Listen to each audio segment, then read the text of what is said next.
Good morning to you, beloved. Welcome back to the Morning Minute Meditation. I'm so glad you've joined me today. Here is the question of the day. How would you define God?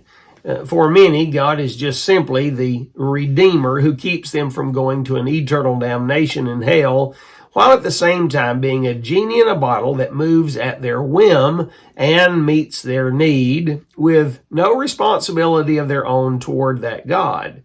One man wrote it in this way. He said, "What we want, in fact, is not a father in heaven, but rather a grandfather in heaven, a senile benevolence who, as they like to say, quote, I like to see young people enjoying themselves," end of quote.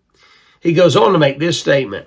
He said, we want a God whose plan for the universe was simply that it might be truly said at the end of each day, a good time was had by all. As a matter of fact, most people want no responsibility in regard to their relationship with God. They just want God to move whenever they snap their fingers. They carry on no devotional life and no communion life with the Lord, but yet they want God to do His best to keep them comfortable. And if they reach a hardship, they begin to put serious question marks on God. This is the society that we genuinely live in. There's a lot we could say about God. He is love, but He's also hate. He is tender and mercy, and He is kind and loving. But there are other attributes of God by which He is a judge, and He is righteous, and He is holy, and He is jealous. That is one of His given names. There are many attributes of God which also carry a counterpart, such as would be the case with love and hate. God is both. But there are two characteristics of God, we could call them essences, that you can never overemphasize because there's not a counterpart. That is righteousness and holiness. There is no unrighteousness in Him, and there is no unholiness in our God.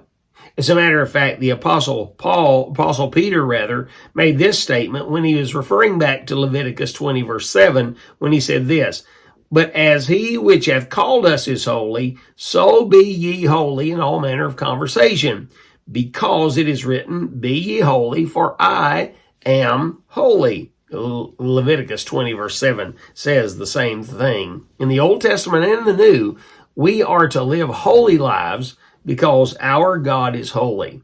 Do you realize that being holy is mentioned 611 times in your Bible? Holiness 43 times, righteousness 238 times, righteous is mentioned, righteousness is mentioned 306 times. It's a very important topic in the Word of God.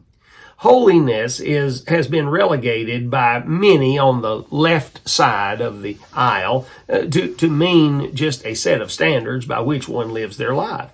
The truth is, God is a God of standards. Look at the Ten Commandments. They're a standard for living. You look at the commandments or the standards that was laid down for the priesthood and the standards laid down for the pastors and bishops and ministers of the gospel in this day and hour in 1 Timothy chapter 3 and Titus chapter number 1. There certainly are standards that must be lived up to and kept. But here's the truth. Holiness is not a set of standards.